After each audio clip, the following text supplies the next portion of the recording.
सिद्धांत हमें मिलने जा रहा दादा का, वो बहुत ही कीमती है, बहुत ही महत्वपूर्ण है और उनके विचार बहुत ही हमारे लिए महत्वपूर्ण है। तो उनको सुने अच्छे से। धन्यवाद। जय जवाहर, जय नेहरू जी। धन्यवाद भाई भैया जी। दोस्तों, अभी आप सुबह से यहाँ पर बैठे हैं और हम लोग भी कल से शाम से ट्रैवलिंग करके अभी आप पहुंचे। थोड़ा जल्दी आ जाते, लेकिन हम लोगों ने हमारे इलाके के अंदर माही नदी आ रही है और वो भी बिलों के इलाके से आ रही है, तो हम माही नदी का उद्गम स्थल कहाँ है वो देखने गए थे और स्नान भी उधर कर लिया, इसलिए थोड़े से लेट हो गए। तो सरदारपुर वाले भाई बार बार बोल रहे हैं कि आपको सरदारपुर में भी आना है, तो हमको आज लगा कि सरदारपुर जाना ही चाहिए। तो आने वाले समय में हम सरदारपुर का कार्यक्रम भी देंगे। अभी हमारे कभी भी आदिवासी परिवार में किसी व्यक्ति का नाम लेना हम लोग पसंद नहीं करते हैं, न करते आए हैं, लेकिन थोड़ा सा यहाँ पर मध्य प्रदेश में आने के बाद में और कुछ बातें यहाँ पर जो कंट्रोवर्शियल हैं उनको देखते हुए मैं कहना चाहता हूँ कि किसी भी आदमी को हमें इग्नोर नहीं करना है, किसी भी व्यक्ति को हमें इग्नोर नहीं करना है। हर व्यक्ति हमारे लिए महत्वपूर्ण है। जो आदिवासी विचारधारा के लिए काम करता है, जो व्यक्ति आदिवासियों को जोड़ने के लिए काम करता है, जो इस प्रकृति संस्कृति को बचाना चाहता है, कुदरती संस्कृति को बचाना चाहता है और पूरे जीव जगत को बचाने वाली समाज व्यवस्था को बचाना चाहता है, हर एक आदमी का हमें सम्मान करना है। ये आपके बीच में मैं कहना चाहता हूं। ये इसलिए कहना चाहता हूं कि कई भाई हमारे राय साहब का विरोध करते हैं, ये मैं उचित नहीं मानता, मैं उचित नहीं मानता। महेंद्र भाई का या फिर हमारे दूसरे साथियों का कोई लोग विरोध करते हैं, उसको भी मैं उचित नहीं मानता। और दूसरे आदिवासी समुदाय के लोग हैं, उनका भी हम लोग यदि विरोध करते हैं तो यह भी मैं उचित नहीं मानता। इवन मैं एक भी आदिवासी का विरोध नहीं करना चाहता। आदिवासी तो दूर की बात है, किसी भी एक इंसान का भी विरोध नहीं करना चाहता। क्यों नहीं विरोध करना चाहता? एक भी व्यक्ति जो आज हमारे साथ जी रहा है, किसी का भी विरोध हम नहीं करना चाहते। क्यों नहीं करना चाहते? हम इसलिए नहीं करना चाहते हैं कि आदिवासी पूर्वज ये मानते आए हैं कि जो व्यक्ति अभी हमारे साथ जी रहा है वो पुनः इस धरती पर कभी लौट के वापस नहीं आएगा, ये हमारे पूर्वज मानते हैं। इसलिए हर एक व्यक्ति आज जो हमारे साथ जी रहा है, हर एक महत्वपूर्ण है, क्योंकि वो दोबारा इस धरती पर वापस नहीं आएगा। न महिला आएगी वापस, न पुरुष आएगा, न कोई जानवर हमारे साथ जी रहा है वो भी वापस नहीं आएगा, लेकिन उसका डीएनए इस धरती पर जीवित रहेगा, इसकी गारंटी है। हजारों लाखों साल से हमारे पूर्वजों का डीएनए हमारे अंदर आज जिंदा है। इसी तरीके से अगली पीढ़ी में भी वो डीएनए जिंदा रहेगा, ये बात सच है। लेकिन हम वापस इस धरती पर नहीं आएंगे, ये हमारे पूर्वजों की मान्यता है और ये साइंटिफिकली आपका कुदरती तरीके से, वैज्ञानिक तरीके से प्रूव हो गया है। ये बात गलत नहीं है। जिन लोगों ने साइंस पढ़ा है, जो डॉक्टर इंजीनियर कर रहे हैं, उनको पता है। यहाँ पर हमारे 3 से 4 तो डॉक्टर बैठे हैं, मान्यवर कमल जी डॉक्टर साहब बैठे हैं, हमारे डिंडोर साहब बड़े अधिकारी बैठे हैं और बहुत सारे भाई हमारे बीच बैठे हैं। जिन लोगों का स्टडी बहुत बढ़िया है, जिन लोगों का जानकारी बहुत अच्छा है, उन तमाम लोगों को मालूम है कि एक एक इंसान की कितनी वैल्यू है। अब दूसरा सवाल पैदा होता है, जो लोग हमारा विरोध करते हैं उनका क्या? ये सवाल पैदा होता है। जो लोग हमारा विरोध करते हैं, मैं ये कहना चाहता हूं, जो लोग हमारा विरोध करते हैं वह अज्ञानी है। तो जो लोग अज्ञानी हैं, तो अज्ञानी बीमारी भी मानना चाहिए। मैं 2011 में बीमार पड़ा। कब बीमार पड़ा? तो मैंने कई लोगों को ठीक कर दिया, पर मैं ठीक नहीं हुआ। क्या करूं? 2011 में मैं बीमार हुआ। मैंने कई लोगों की मानसिक बीमारी ठीक कर दी, मैं ठीक नहीं हुआ। लेकिन आपको ज्ञात होना चाहिए, ये बीमारी होने के बाद ही मैं ज्यादा फेमस हुआ। और आज की तारीख में न जाने कितने लोगों ने मेरे फोटो लिए, मुझे ही पता नहीं। अब तो मैं फोटो लेना भी नहीं चाहता, थक जाता। कार्यक्रमों में ऐसा होता है। तो मेरे भाइयों बहनों, मैं आपको यह कहना चाहता हूं, जो लोग हमारा विरोध कर रहे हैं वो बीमार हैं। तो बीमार लोगों का इलाज क्या है? दवाई करनी पड़ेगी। मेरी बीमारी तो लाइलाज है, और दवाई ज्यादा खाऊं तो और ज्यादा मेरे पेट में गड़बड़ हो सकता है, इसलिए मैं दवाई खाना बंद कर दिया। मैंने सोचा कि मेरे को चाहे कितनी भी जिंदगी मिले, मेरे समाज के बहुत सारे जो लोग हैं जो मानसिक रूप से बीमार हैं, उनका इलाज कर दूं। मैं ऐसा डॉक्टर भी हूं और शिक्षक भी हूं। एक शिक्षक का दायित्व होता है अपने बच्चों को अपने द्वारा हासिल ज्ञान या अपने गुरुओं द्वारा ज्ञान दिया गया और किताबों के द्वारा जो ज्ञान अर्जित किया गया, पूरी जिंदगी के अनुभव से, अनुभव सिद्ध ज्ञान जो हासिल किया, वो बच्चों को देना। ये तो हमारा पेशा हुआ। बच्चों को हम ज्ञान देते हैं स्कूल के अंदर, ये तो हमारा पेशा हुआ। हमारी जिम्मेदारी क्या है? यदि अनुसूचित जनजाति का सर्टिफिकेट मैंने नहीं लगाया होता तो क्या मैं शिक्षक बनता? बनता क्या? नहीं बनता।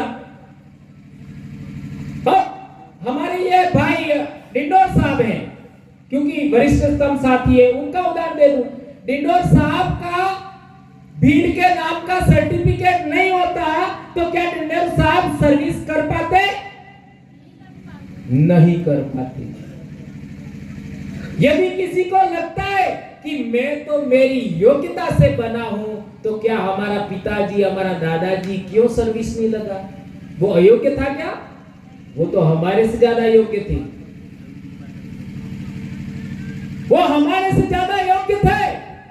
उनके पास सामाजिक शिक्षा थी, हमारे पास मात्र एकेडमिक एजुकेशन बड़ा है। क्या मैं सही कह रहा हूं? अकादमिक एजुकेशन हमारा बड़ा है। वो भी शिक्षित थे, वो सामाजिक शिक्षा थी। तो एक शिक्षक का यह भी दायित्व होना चाहिए कि अपने समाज का सामाजिक शिक्षा का जो ज्ञान है वो अपने द्वारा हासिल किया गया है, वो समाज को भी देना चाहिए।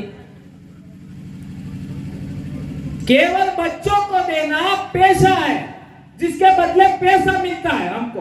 पैसा, पैसा का मतलब व्यवसाय, जिसके बदले हमको पेमेंट मिलती है, पैसा मिलता है, वेतन मिलता है। तो जो मेरे नाम से सर्टिफिकेट बना, जाति प्रमाण पत्र बना, अनुसूचित जनजाति का, आदिवासी नाम का जाति प्रमाण पत्र बना, उसकी वजह से मैं नौकरी लगा। उसके लिए मैंने क्या किया? उसके लिए मैंने क्या किया? तो उसके लिए मैं कर्ज चुका रहा हूं मेरे समाज को। भंवरलाल परमार के नाम का सर्टिफिकेट नहीं है, भील आदिवासी समाज का मैं बेटा हूं, उसके नाम से सर्टिफिकेट बना है। तो मैं मेरे समाज का कर्जा चुका रहा हूं। मेरे पास जो ज्ञान है, जो जानकारी है, अनुभव सिद्ध ज्ञान है, वैज्ञानिक ज्ञान है, प्रकृति संस्कृति का नॉलेज है, कुदरती संस्कृति का नॉलेज है, वह मैं शेयर कर रहा हूं मेरे समाज को। तो मैं कौन सा नवाई कर रहा हूं? नवाई એટલે नवाई त्योहार भी रे, एहसान नहीं कर रहा हूं भाई लोकेश। नवाई समझ में आप क्यों? क्योंकि उधर निमाड़ में थोड़ा सा हो सकता है डिफरेंट हो जाए, डोफाई जो भी है ना। कहने का मतलब ये है, कल लोकेश ना हम लोग नागपुर भी थे। मैं जो बात बताना चाह रहा था कि हम लोग दो चीज काम कर रहे हैं। एक काम तो हमको जो वेतन मिल रही है उसके लिए हम लोग को हमारे पेशे के प्रति हम जिम्मेदार हैं और विश्वसनीयता से काम कर रहे हैं, वो हमारी नौकरी है। और हमने हमारा समाज का सर्टिफिकेट लगाया, इस वजह से हम समाज सेवा का काम कर रहे हैं। कल हम लोग भाई लोकेश ने, उनको आप पूछ सकते हैं, हम लोग गए थे नागपुर। वहां थोड़ा सा कुछ बातें हम लोगों को, अब यहाँ मन से बोलना तो अच्छा नहीं लगता है, लेकिन बहुत सारा समय बिगड़ गया, मैनेजमेंट समय का ठीक नहीं हो पाया और मन संचालन भी थोड़ा सा आदिवासी परिवार अपना जैस का है, उस तरीके का क्वालिटी का मुझे तो ठीक नहीं लगा। इस वजह से टाइम मैनेजमेंट नहीं हुआ और बहुत सारे लोग नहीं बोल पाए। जिस तरीके से प्रचार हुआ कार्यक्रम का, उस तरीके से थोड़ा सा ठीक नहीं हुआ, ऐसा मुझे लगता है। क्योंकि कोई व्यक्ति इतना बाहर से आता है तो कम से कम आधा घंटा होना चाहिए ताकि अपनी बात कह सके। और बहुत अच्छा विषय था, उस विषय के बारे में वहां जो मैं नहीं बोल पाया, मैं यहां आपके बीच में रखना चाहता हूं। वो इसलिए रखना चाहता हूं कि वो बहुत महत्वपूर्ण बात है। कई लोग हमको कहते हैं आप भील के नाम पर मत बोलो, आप आदिवासी के नाम पर बोलो। आदिवासी सारे इंडिजिनस पीपल हैं, उनका एक समुच्चय नाम है। ऐसे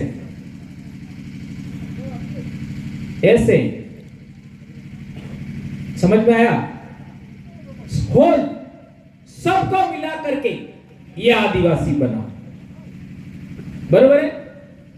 अब मुझे बता दीजिए, आदिवासी होने की पहली पहचान क्या है? आदिवासी होने की पहली पहचान क्या है? बताइए आप में से कोई भी है?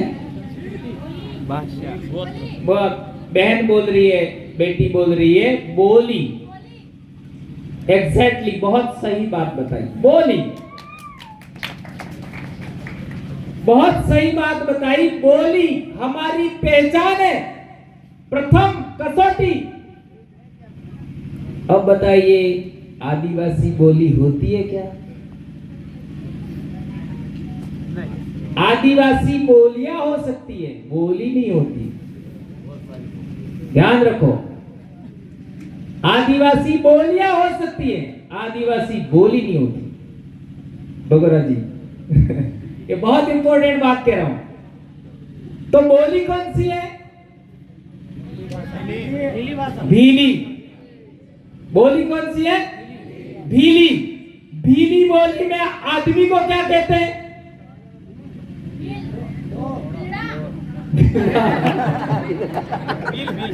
भील। ठीक है। और आदिवासी बोली में महिला को क्या बोलते हैं? अरे भीली बोली में महिला को क्या बोलते हैं? भीलन। ध्यान रखो। इसी तरीके से गोंडी बोली के अंदर आदमी को गोंड कहते हैं और महिला को गोंडनी कहते हैं। वो हमारे इंदौर वाले मैडम, अपने क्या नाम है? वास्कली है दीदी, कांति भाई, सीमा वास्कली दीदी। नहीं, वो Durve madam, Sushila madam, Sushila madam लिखते हैं गॉडली। सुशीला जी दुर्वे, मेरी जिंदगी में एक महिला मैंने इतनी साहसी देखी, मेरे से ज्यादा साहसी है वो महिला सुशीला जी दुर्वे। उनके लिए आज हमारे बीच में नहीं है, लेकिन आप उनका एक बार इनके साहस के लिए ताली बजा करके, बड़े साहस के साथ वो दिखते हैं अपने समाज के लिए, बोली के लिए, धर्म संस्कृति के लिए। और उन्होंने मेरे को सजेस्ट किया था 2013 में इंदौर में, पहली बार हम मिले थे, मेरे को सजेस्ट किया था गोवर भाई आप लोग बहुत अच्छा बोलते हैं, लेकिन बोलने पर और धर्म संस्कृति पर बोला करें, ये सजेशन उन्होंने दिया था। और इसको रिसर्च करके बोलते बोलते बोलते बहुत बड़ा जन जागरण हो गया, हम लोग बहुत बड़े संकट में भी आए। लेकिन वो सजेशन उस महिला ने दिया था, वो मेरे से साल भर 2 साल बड़े हो सकते हैं, लेकिन उन्होंने, वो बहुत साहसी महिला है। तो मैं कहना चाह रहा हूं कि बोली पूरे देश के अंदर, जिस बोली के अंदर आदमी को जो बोलते हैं वही उस कम्युनिटी की बोली का नाम है। ये बात हमको ध्यान रखना है। तो सबसे पहली कसौटी क्या है? बोली। उसी बोली के अंदर आदमी को जो कहते हैं वह कम्युनिटी नेम है। अब सवाल पैदा होता है आप लोगों के सामने कि कौन सा ऐसा समाज है जिसके अंदर पूजा का काम महिला भी कर सकती है, पुरुष भी कर सकता है? ऐसा कौन सा समाज है? पूरे देश के अंदर जितने भी आदिवासी समुदाय हैं,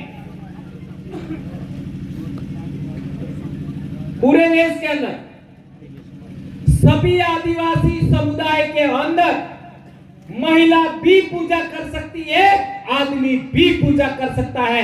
ये केवल और केवल आदिवासी के समाज के अलावा किसी समाज में नहीं है। भाई हम लोग कल लोकेश भाई ने हम लोग बात कर रहे थे, हमारे पास ही हमारे आसाम के भाई बैठे थे, है ना? तो मैं ऐसा भी कहना चाहता हूं कि यदि उधर कभी पूजा पद्धति का अपन अध्ययन करना चाहें तो कल हमारी बात भी हुई है, हमें कुछ साथियों को देखने के लिए जाना चाहिए। वहां पर पुरुषों का भी अलग पूजा विधान होता है, महिलाओं का भी अलग होता है। जहां महिलाओं का पूजा विधान होता है वहां पुरुष नहीं जा सकता, लेकिन आदमी का पूजा विधान होता है वहां महिला आ सकती है। तो अब दूसरा सवाल है, मैंने कम्युनिटी का एक गुण बताया, सिंगल गुण, कि आदिवासी समाज, जितने भी आदिवासी समाज है, आदिवासी कम्युनिटीज है, उन सब के अंदर महिला भी पूजा कर सकती है, पुरुष भी कर सकता है। It's okay? सही कह रहा हूं, गलत कह रहा हूं? हमारे भाई निमाड़ वाले भाई हैं, मैं सही कह रहा हूं, गलत कह रहा हूं? बराबर है? ओके। अब ऐसा कौन सा धर्म है जिसमें महिला और पुरुष दोनों पूजा कर सकते हैं? अरे यार सॉरी भाई, पटवारी साहब बताओ, આપણે બે કર્મચારી તમે શું વાત हो? आदिवासी धर्म। अच्छा अच्छा, तो कौन सा, देखिए मैं थोड़ा सा धीरे ही बोलना चाहूंगा पर बेटर तरीके से समझाना चाहता हूं, ज्यादा टाइम नहीं लूंगा। तो कौन सा ऐसा समाज है या धर्म है जिसके अंदर महिला भी पूजा कर सकती है, पुरुष भी पूजा कर सकता है, महिला भी महंत बन सकती है, पुरुष भी महंत बन सकता है? कौन सा धर्म है? आदिवासी धर्म। आदिवासी धर्म ऐसा बोलो। इसके अलावा जैन धर्म, जैन धर्म में शादियां होती है। इसके अलावा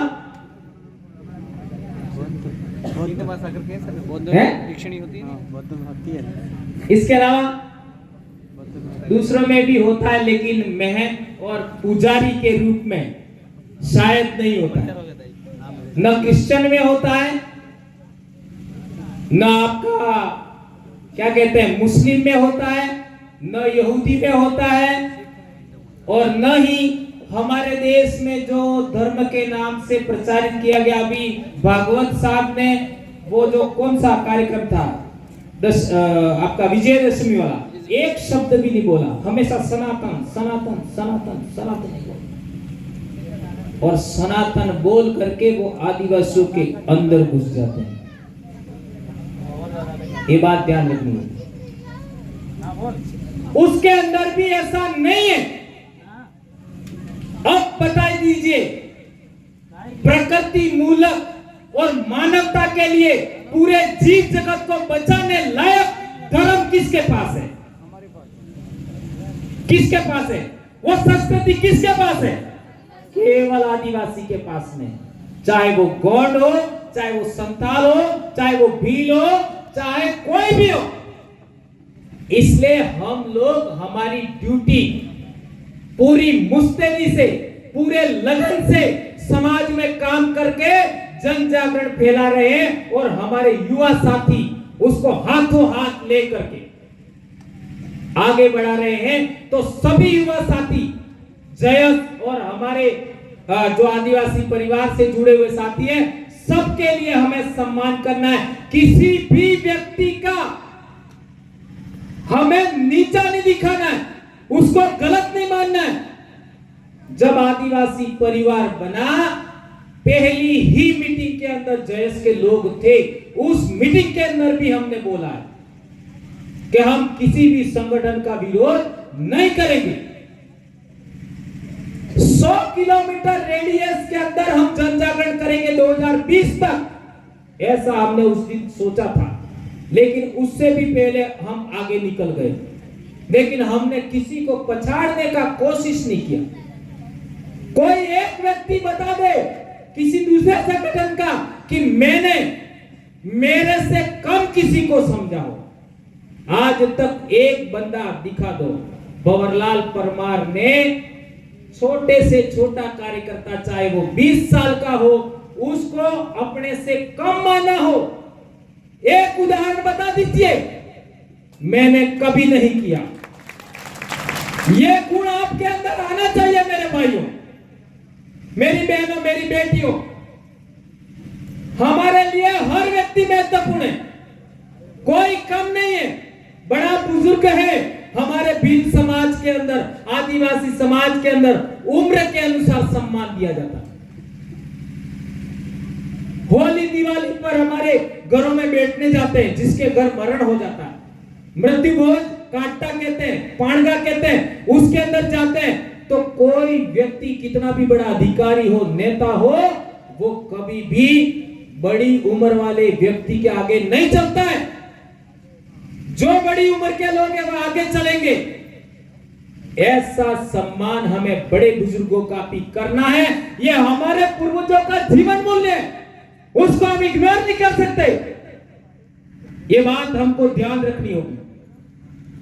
और एक व्यक्ति इस सामाजिक जन जागरण सिखाने के चक्कर में, एक व्यक्ति ने मुझे बोला था कि भवन जी, हमारी एक उम्र है, हमारा एक समय है। हर व्यक्ति का एक समय होता है 5 से 10 साल, उससे ज्यादा वो जन जागरण नहीं कर पाता। तो हमारा एक समय होता है, उस समय के बाद हम काम नहीं कर पाएंगे। तो हमें हमारे पीछे 10 साल वाले लोग हैं, उनको अपने जैसा बनाना चाहिए, अपने जैसा बनाना चाहिए। मैं इसी विचार से प्रेरित होकर के मेरे से 10 साल के आसपास वाले लोग हैं, उनको संपूर्ण ज्ञान देने की कोशिश करता हूं। और मुझे खुशी है, 2013 के अंदर एक काट्टे में हमारी बात हुई थी। मैंने जोश में काट्टे में बोल दिया, क्या बोल दिया कि मेरे जैसे 100 लोग पैदा हो जाए तो डूंगरपुर का नक्शा बदल देंगे हम लोग। ऐसा मैंने बोल दिया। उस समय आदिवासी परिवार नहीं बना था, हम संगठन में जरूर काम करते थे। तो हमारे डॉक्टर साहब जेके रॉथ डॉक्टर साहब है, वो भी इस काट्टे में थे। उन्होंने कहा तुम 100 कहते हो, मैं तो कहता हूं 10 हो जाए तो भी डूंगरपुर का नक्शा बदल जाएगा। और किसको मालूम था, उस समय मेरे ये सफेद दाग के 2 साल हो चुके थे। किसको मालूम था कि ये सफेद दाग वाला आदमी लाखों लोगों की जिंदगी बदल देगा? किसको पता था? कल हम लोग वहां गए, लड़के लड़कियां, बहुत अनजाने लोग कह रहे थे कि आपको हम YouTube से देखते, और इन लोगों ने बहुत सारी बात हमको शेयर भी किया और हमारे इलाके में आना, लेकिन हमारे पास इतना टाइम नहीं मिलता। दोस्तों, एक बहुत महत्वपूर्ण जिम्मेदारी के साथ मैं बात करना चाहता हूं, और वो सभी लोगों पर लागू होगी। हमें किसी भी इंसान को थप्पड़ मारने से भी रुकना चाहिए, बचना चाहिए। किसी का बिल्कुल नहीं। मुक्का मारने तो दूर की बात है, लात मारने की तो दूर की बात है। ये देश आदिवासियों का है, सुप्रीम कोर्ट ने बोला है, और तुम इस धरती के मालिक हो। यदि ये सुप्रीम कोर्ट ने भी बोला है और आप भी मानते हो, तो आपको किसी को थप्पड़ मारना का सोचना तक नहीं है। हम केवल विचारों के आधार पर, हमारे पूर्वजों के जीवन मूल्यों के आधार पर सारी मानवता को चेंज कर सकते हैं। यह हुनर हम में है, और ये जानकारी हम लोग पूर्ति करें। इसलिए मैं कहना चाह रहा हूं, किसी को हमें थप्पड़ मारने का भी नहीं सोचना चाहिए। ये क्यों कह रहा हूं? ये इसलिए कह रहा हूं, डेमोक्रेसी है देश में, लोकतंत्र, और लोकतंत्र 1950 से पहले केवल और केवल आदिवासियों में था। केवल और केवल आदिवासियों में था। देश आजाद होने से पहले, जिसको हम संविधान कहते हैं, संविधान का प्रियम्बल कहते हैं, प्रस्तावना कहते हैं, वो जीवन मूल्य भी आदिवासियों में जीता थे। इसलिए हमें संविधान का पालन करना है, लोकतंत्र को मजबूत करने का काम करना है, और ये देश हमारा है, तो देश की एकता, अखंडता के लिए हमें प्रयास करते रहना है, लगातार काम करते रहना है। इसके लिए मैं कहना चाह रहा हूं, हमें किसी को नॉन वायलेंट रहते हुए किसी को थप्पड़ मारने का भी हमें नहीं सोचना। सांप होता है तो केवल फुफकार मार दे तो भी उसके आसपास कोई आता नहीं, तो बीत नो डाग ने हाफ नो डाग बराबरी हमारे कहीं हमारे कहीं તમારા કઈ ને કઈ અમન ગપતું નહીં। હાફ નો ડાગ ને બીજ નો ડાગ બરાબર, એમ અમારે કઈ खाली फुफकार से ही काम हो जाएगा, तो किसी को उंगली अड़ाने की क्या जरूरत? जो नागपुर में यही बात मैं बोलना चाहता था, समय एडजस्ट नहीं हुआ। आज की तारीख में पूरे देश के आदिवासियों को केवल वैचारिक जागरण करना चाहिए। किसी को हानि पहुंचाने के बारे में बिल्कुल नहीं सोचना चाहिए, बिल्कुल नहीं।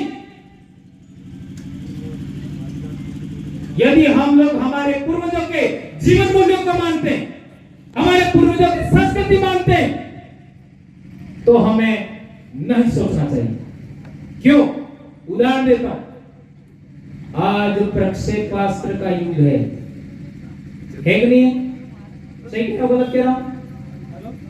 एक प्रक्षेपास्त्र पूरा दुनिया के किसी भी इलाके के अंदर हमला कर सकता है। वो जमाना है, और आदिवासी आज भी तीर धनुष लेके घूम रहे हैं, और तीर धनुष लगा हुआ होगा तो वो तो प्रक्षेपास्त्र से नहीं डरता, ऐसा डेयरिंग दिखाता है। सही कह रहा हूं गलत कह रहा हूं? अब तीर के अंदर तीर है ही नहीं तो भी ऐसा मानता है, यहाँ धनुष और वो हो ना, तो प्रक्षेपास्त्र से भी लड़े, इतना डेयरिंग दिखाता है। सही है गलत है? हमारे पूर्वजों ने कभी भी औजार या सुरक्षात्मक तीर धनुष है उससे आगे बढ़े ही नहीं। कभी बढ़े क्या? इसका कारण क्या है? यह कभी रिसर्च किया आपने? नहीं किया। हमारे पूर्वज अहिंसक थे, हमारे पूर्वज हिंसा में विश्वास नहीं करते थे, अहिंसक कौन थे? इसी वजह से हमारे पूर्वजों ने हथियारों का अपडेशन नहीं किया। बाबर 6000 सैनिक लेके आया, 1 लाख सेना राणा सांगा के पास था, हार गया। कारण क्या था? बारूद लेके आया था, बंदूक लेके आया था, तोप के गोले थे, और हमारे राजस्थान, मध्य प्रदेश और उत्तर प्रदेश, हरियाणा के राजपूत उस जमाने में 100 के करीब राजा थे खानवा के युद्ध में। वो समझ नहीं पाए ये क्या है, और बाबर जीत गया।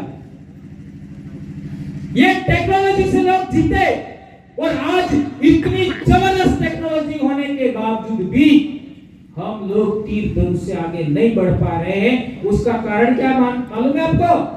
ये केवल हमारी पहचान के लिए हम रखते हैं। आज भी किसी को हम हानि पहुंचाना नहीं चाहते। ये हमारे पूर्वजों का जीवन मूल्य है।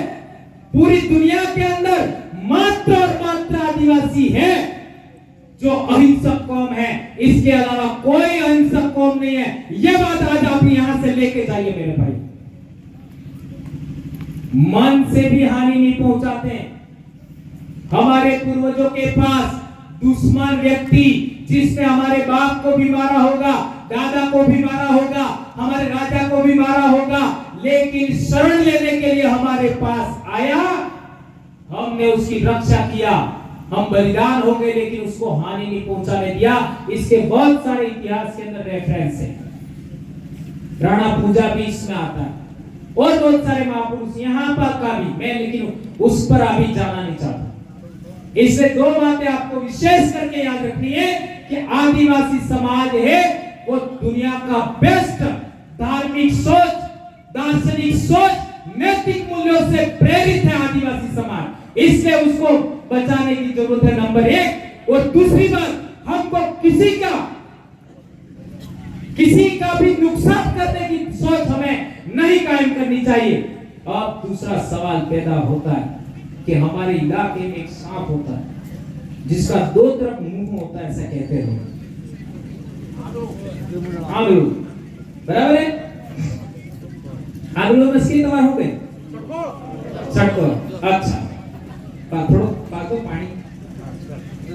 तो हमारे छोटे छोटे बच्चे जानते हैं इसको, ये तो काटने वाला है नहीं।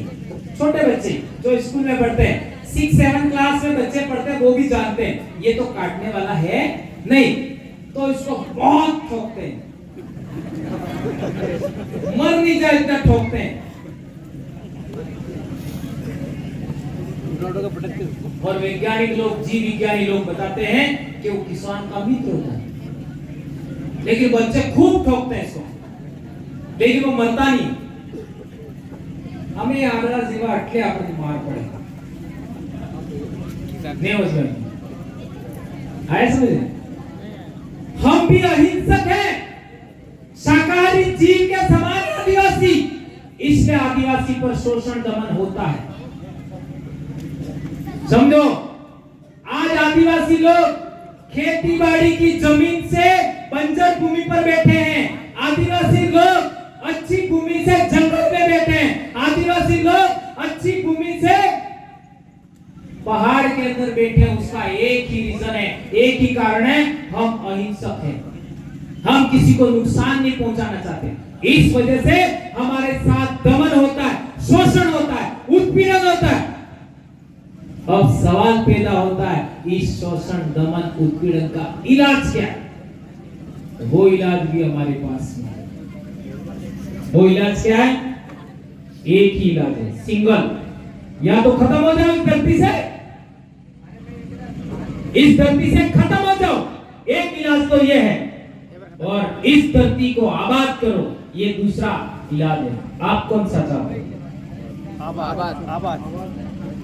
आबाद करो। गुरु नानक देव का एक वचन है, वो एक गांव में गए तो लोगों ने बहुत बड़ा भला बुरा कहा, तो उन्होंने कहा आबाद रहो। और एक गांव में उनका बहुत सम्मान हुआ तो उन्होंने कहा उजड़ जाओ। तो चेलों ने पूछा कि साले जिन लोगों ने तुमको गालियां दिया वो तो तुमने आबाद रहो ऐसा कहा, और जो अच्छे व्यवहार किया उनको उजड़ जाओ ऐसा कहा। तो उन्होंने बताया उजड़ जाओ, इसलिए कहा कि ये सज्जन लोग जहां भी जाएंगे वहां सज्जनता का प्रचार करेंगे और इस पूरी दुनिया के अंदर पूरी दुर्जनता हार जाएगी और सज्जनता जीतेगी। तो आदिवासी जीवन मूल्यों से प्रेरित आदिवासी परिवार के बच्चे बच्चियां, जयस के बच्चे बच्चियां अपने विचारों से प्रेरित होकर के पूरे आदिवासी समाज के अंदर जाएंगे तो ये तमाम प्रकार की दुर्जनता खत्म हो जाएगी और आदिवासी एकता प्रस्थापित हो जाएगी। आदिवासी एकता प्रस्थापित होने से हम लोगों का उत्पीड़न, दमन, शोषण समाप्त हो जाएगा। यह बात मैं कहना चाहता हूं मेरे भाई। एकमात्र इलाज आदिवासी एकता के अलावा कोई इलाज नहीं। आदिवासी एकता के मार्ग में बहुत बड़ी बाधा है। क्या बाधा है? हाँ, धर्म और राजनीति। कांतिभाई बोला बहुत बड़ी आदिवासी एकता नहीं होने का एक बड़ा कारण, उससे भी महत्वपूर्ण मैं बताना चाहता हूं। टाइम हो रहा है लेकिन दिन डूब जाए तो भी जाना मत। आज बौरला फूल हाँ, बहुत महत्वपूर्ण बात कहना चाहता हूं। न जाने जब आने के बाद मुझे क्या हो जाता है। ऐसा पहले वो वहां भी हुआ था। तो बहुत महत्वपूर्ण बात याद रखिए मेरे भाई, हम लोग आदिवासी लोग हैं। क्या बोल रहा था मैं? बाधा बाधा हाँ, बड़ी बाधा। आदिवासी एकदम बड़ी बाधा। एक चीज ऐसी है भी जन से कितना मतलब को तोड़ना है, तो पहले नंबर वाले आदमी को टारगेट करते हैं वो लोग के दूसरे नंबर वाले पहले नंबर वाले हैं। अच्छा, रामायण के अंदर जो दो बालिन सुग्रीव थे उनमें सेकंड वाले को टारगेट किया, फर्स्ट वाले को? मैडम, फर्स्ट वाला सेकंड वाला? सेकंड वाला।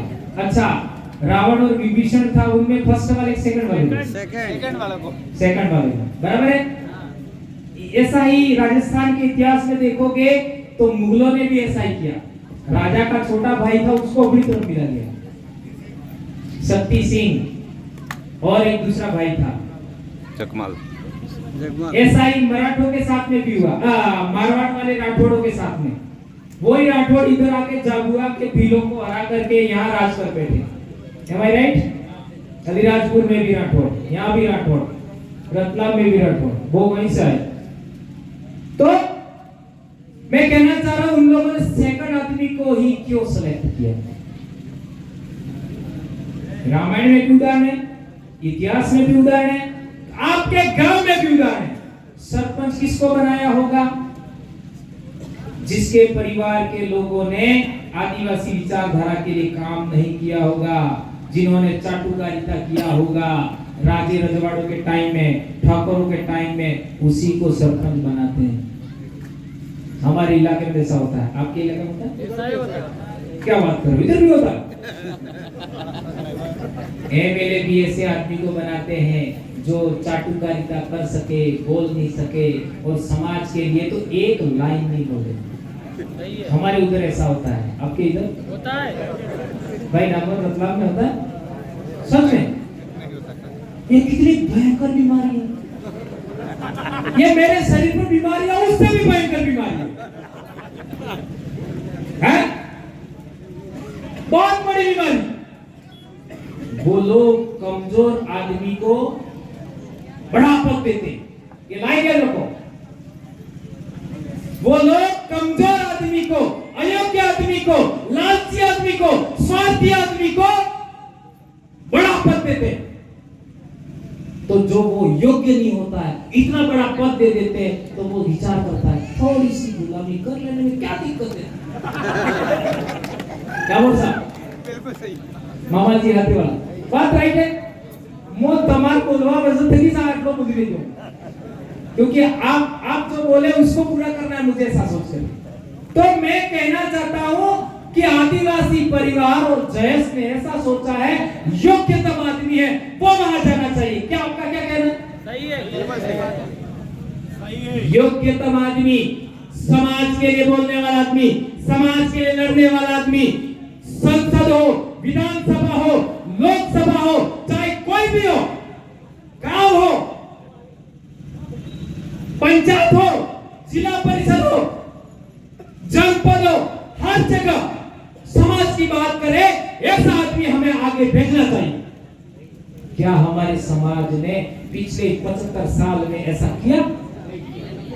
इसी एक बीमारी को ठीक करने पर, इसी एक बीमारी को ठीक करने पर हमारी बहुत बड़ी समस्या का समाधान हो सकता है। डॉक्टर साहब, क्या आदिवासी के लिए जो फंड आता है हमारे आदिवासी क्षेत्र के लिए, शेड्यूल 5 के लिए, क्या 50% खर्च होता है? नहीं होता है। आपके इलाके में? नहीं होता है। हमारे भी नहीं होता है। इवन दूसरे काम के लिए हो जाता है। हमारे तो ऐसा भी रेफरेंस है, अभी की सरकार के टाइम में जो विपक्ष के लोग हैं उनके इलाके जो सिविल एरिया है उसके अंदर पैसा दे दिया। ऐसे भी उदाहरण आदिवासी के हित के बाहर जाकर के पैसा खर्च कर रहे हैं। तो यदि लड़ाकू लोग का मतलब बोलने वाले लोग, सवाल खड़ा करने वाले लोग, लड़ने भिड़ने वाले लोग यदि विधानसभा के अंदर, लोकसभा के अंदर, जनपद के अंदर, जिला पंचायत के अंदर जाएंगे तो क्या बदलाव हो सकता है या नहीं हो सकता? ये एक बदलाव होगा, ऐसा सोच करके ही मैं इतना बीमार होने के बाद, इतनी परेशानियां झेलने के बाद मैं बोल रहा हूं, क्योंकि इस देश में डेमोक्रेसी इसके बगैर कभी नहीं आएगी, ऐसा मैं मानता हूं। यदि आप लोग भी ऐसा मानते हैं तो आज के बाद में ये तेरी जायज, ये मेरी जायज, ये मेरे भाइयों बिल्कुल बंद करना होगा। मैं बिलाला, मैं पटिया, मैं बारला, ये भी खत्म करना होगा। यदि खत्म नहीं करते हो तो 1931 का सेंसस एक बार पढ़ लेना, उसके अंदर साफ लिखा हुआ है ये भील वंश के सब ग्रुप हैं, ये लिखा हुआ है। हमें इस तरीके से लड़ना बिल्कुल नहीं चाहिए। ये मैंने नहीं लिखा है। 1931 में मेरा दादा था, मेरा दादा ने शादी भी नहीं की थी। मेरा दादा की शादी 1935 में हुई। ये मैं कहना चाहता हूं। ये बात आप लोग याद रखेंगे, ऐसा मैं आशा करता हूं। ये